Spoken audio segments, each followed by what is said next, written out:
What's going to be the key tonight to continuing the success here against Seattle? One of the keys, I think, we're looking at a better start.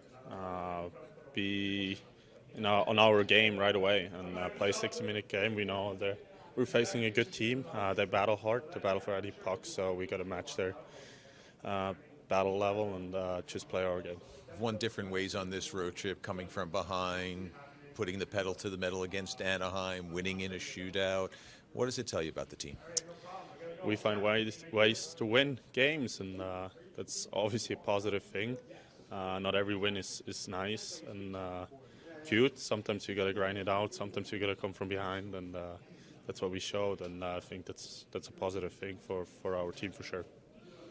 Thanks, Nate, we just heard from Devils head coach Lindy Ruff. You're available to play tonight against the Kraken. When you look back at this process, missing 22 games with an upper body injury, what went into the work to get you back available and ready to go? There was different stretches for sure. There was different stages I had to go through. The first little bit was close to nothing at all, and then I kind of eased my way back in. And even the last little bit, maybe took a little bit longer than I'd hoped. But today's a good day.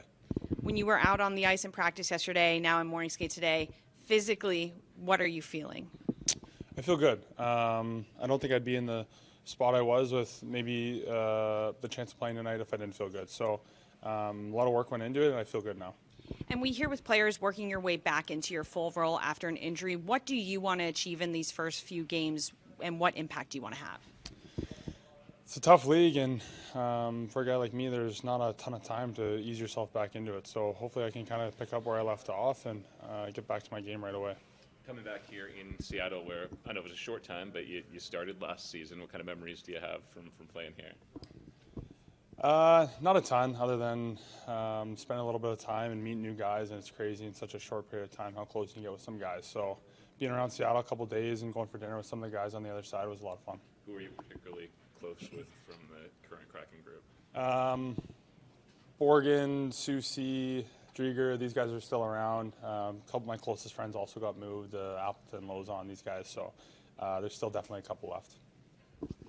Did it help? First happen? Oh, sorry. When the incident first happened, did you know it was bad? Did you have a feeling like it could be a longer-term situation? Yeah, it's kind of funny when you get hurt in a game, you kind of think the worst right away. And often it turns out to be not as bad as you think. And I never really done a shoulder before, and I came back and into the room, and I kind of knew right away that this one wasn't going to be too good. So one of the more significant injuries I've ever gotten. It's been tough, but like I said earlier, it's good to be back. Because of that, is it as much mental now for you to come back and see what it's like to take a hit, give a hit? Yeah, I let Mikey after practice give me a bit of a test run. I think once I get out there, I've always been the kind of guy that's kind of forgot that I was ever hurt in the first place, whether that's a good thing or a bad thing. Hopefully I don't put myself in any too bad of spots, but hopefully that works to my advantage. And just if I could ask, going back a little bit to the Seattle situation, which we know is not a highlight of your time in the National Hockey League, but what did it do to help you become a better player or understand the NHL or the pro game a little bit more? Definitely helped with complacency. I know I felt like when I was doing well here, I felt like things were maybe going to be easy, and you start going through the days and you feel like you might just be able to last in the league forever. And it was a bit of a wake-up call, and it was kind of the best worst thing that ever happened to me. And now every day I wake up and I'm a Devil, and I don't take anything for granted. Talk about as we get closer to the All-Star break here, just assess your game and where you're at. I feel really good right now. The team in front playing really well. Like I can see if the game not going well. Like I know I'm trying to keep them in the game, and then I know they always come back for me. So feel really good about me right now. What's the difference between your play last year? You won 20 games, splitting the role in Washington, and what you're able to do now. Last year, we split lots of it with Sammy. You get more rest, you get more practices, and right now, we have just one body, you know, like you never know what's gonna happen. So you're trying to be smart because they're giving me lots of games. So there is not too many practices for me. So if I have the chance, you know, I'm working on everything what I can in the practice. But I don't think anything changed. Just the practicing. Have you improved as a goalie from last year to this year? Is there a noticeable difference? I know you said not much has changed, but the record's showing something otherwise. I don't think so. Like I'm trying to play same thing, you know, like I was last year or the year before, you know, like just compete and then helping the team winning the games, you know. Only thing I think I'm getting more experience, so that's the only thing what I will say. And on a kind of funny note, we're here in Seattle. Yeah. You were very briefly a Seattle Kraken. It's kind of funny to be back here, I guess, huh? It is, yeah, legend of Seattle. I mean, I've been here for 7 days, but I was actually in Europe. I wasn't here, so it's funny, but it's nice to be back. What did you think when you were claimed? What was the initial thought, and then you found you were traded back to the team that exposed you in the draft?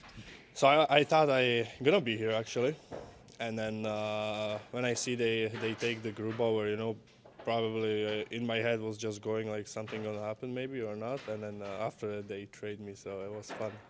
And then you get traded to the Devils and sign with the Devils. Crazy life of a professional, right? Yeah, it is. It is all the business, you know. Like it's hard to stay in one team, you know. Just good players can do that, and then they stay there all life, you know. But like I said, it's business, and then you never know where you end up. What was your favorite moment of being a Seattle Kraken? Favorite moment? I don't know. Like when they called me, I was happy, you know, go here and then play here.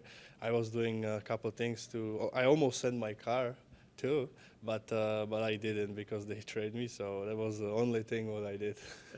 Is there any update on any availability for tonight? Yeah, he's available to play.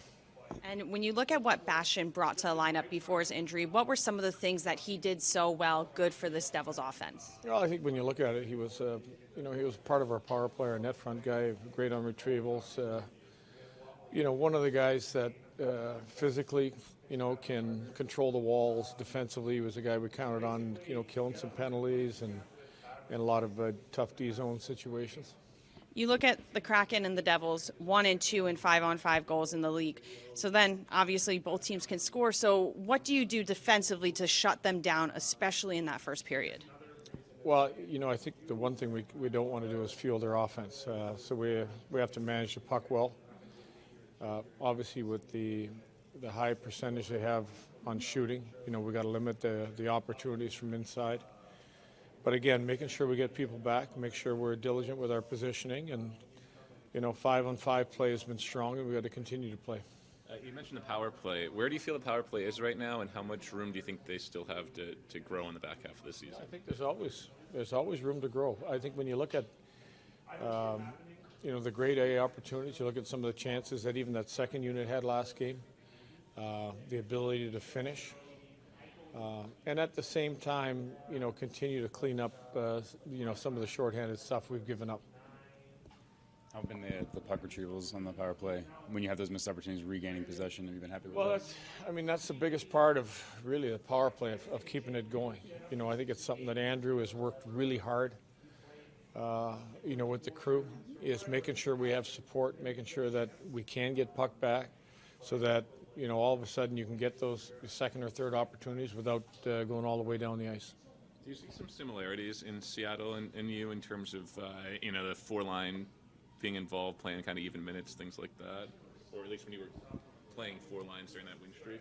Yeah, and I think that, I think the strength of our team has been 4 lines, that everybody's involved, everybody feels they have a role, everybody feels they're important. Any line can get on the score sheet. I think you go back to our Western trip in Canada, how important the different lines were. It's tough for one line to maintain, really a goal a night. That's a hard task to do. So, you need secondary scoring. I think when we saw we had no secondary scoring, We went through a tough stretch. Now we're getting our defense involved again. We're getting the secondary scoring, and those numbers have gone up.